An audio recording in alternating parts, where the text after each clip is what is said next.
Jika mengalami seperti yang saya rasakan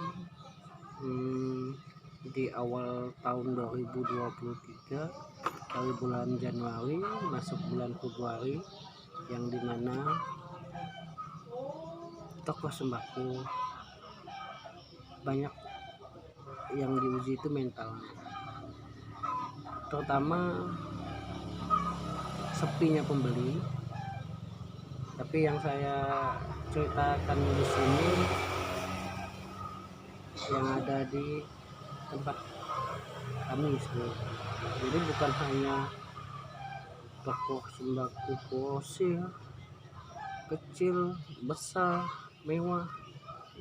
Jadi yang saya survei rata-rata mengeluh. Kata-kata mengeluh itu ada di dalam hati pemilik toko.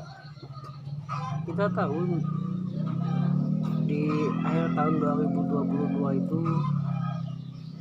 banyak gonjang-ganjing, terutama perekonomian.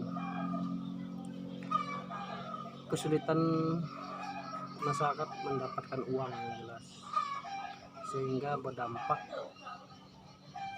kepada toko sembako turunnya minat beli. Apalagi semua barang itu naik dan perputaran uang di toko melambat, sehingga kita untuk memutarkannya lagi akan susah.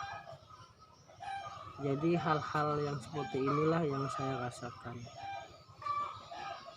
Pada kesempatan video saya kali ini, saya ingin berbagi saja dan kita sharing. Saya mengajak teman-teman yang mungkin memiliki tokohnya yang selalu dilancarkan dan dimurahkan rezeki, yang ramai pembeli. Bagaimana sih caranya seperti itu? Yang saya rasakan memang beberapa bulan ini usaha toko sembako itu memang mengalami yang namanya penurunan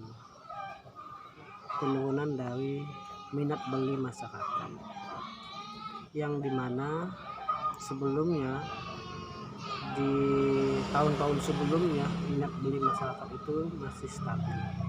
Tapi kenapa di tahun ini jauh dari target yang biasanya seperti itu, sehingga para pedagang perlu mengatur ulang strategi-strategi yang telah ataupun biasa digunakan seperti itu. Jika yang saya lihat, para pembeli itu sekarang itu cenderungnya hanya membeli kebutuhan sehari-hari saja. Misalnya ya apa sih peralatan ataupun perlengkapan dapur yang untuk makan.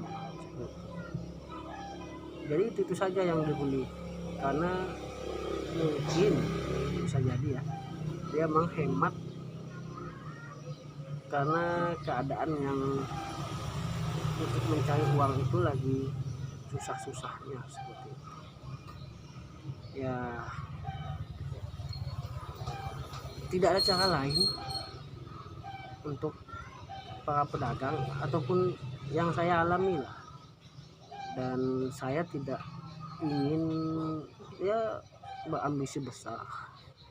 Setidaknya di masa ini kita mampu bertahan saja dengan modal yang ya, karena saya juga pedagang kecil yang terimbas dari yang namanya resesi ataupun ya kesulitan ekonomi yang dirasakan oleh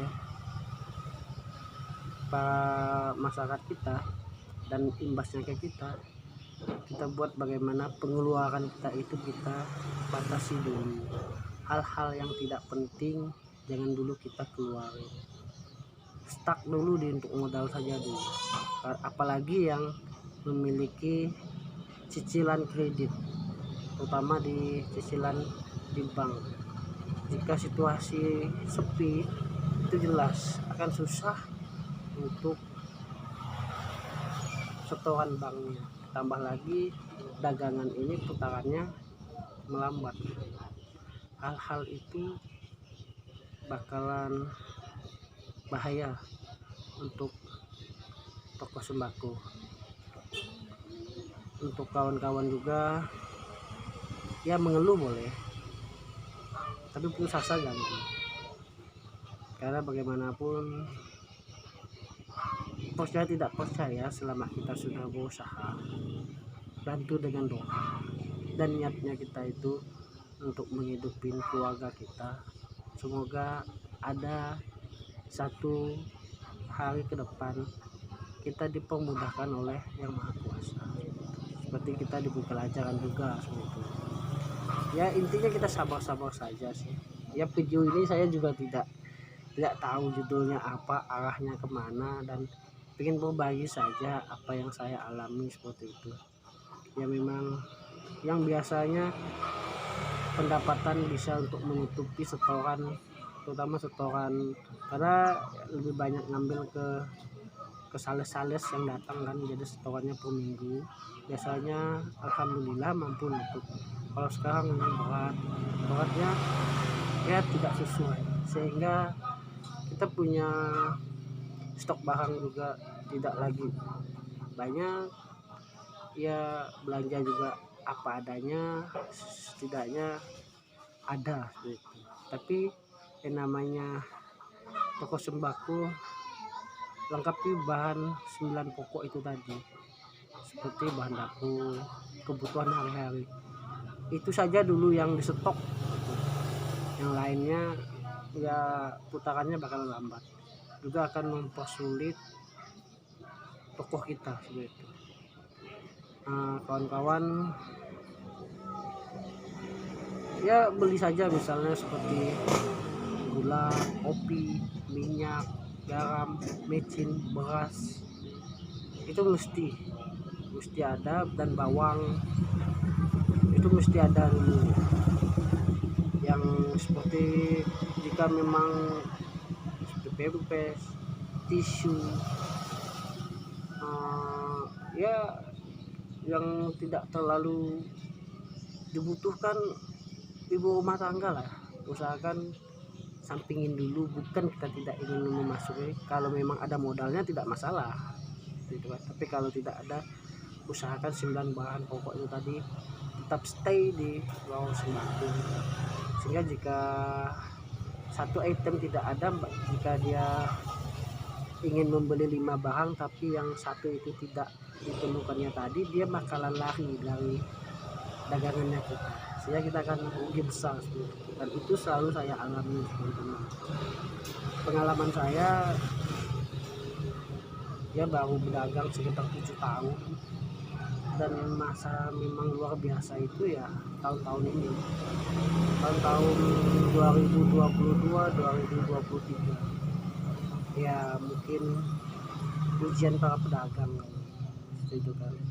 Tapi bagi kawan-kawan yang tokohnya masih stabil tanpa ada pengaruh dari menurunnya ekonomi negara kita saat ini, saya bangga strategi tokoh yang diterapkan. Karena jika kita lihat tokoh yang mampu bertahan untuk saat ini juga menurut saya sudah cukup luar biasa, karena banyak tokoh-tokoh apalagi yang tokohnya ngontrak juga akan kesulitan itu, bayar kontrakan, bayar cicilan bank, karena putaran modalnya bakalan terganggu. Untuk teman-temanku yang menonton video ini, tidak salah jika kita berbagi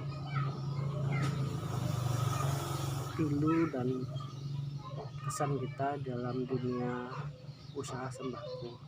Cuma ada satu item yang untuk saya itu mampu bertahan saat ini, yaitu mesin di depan saya ini, karena lumayan juga membantu perekonomian saya.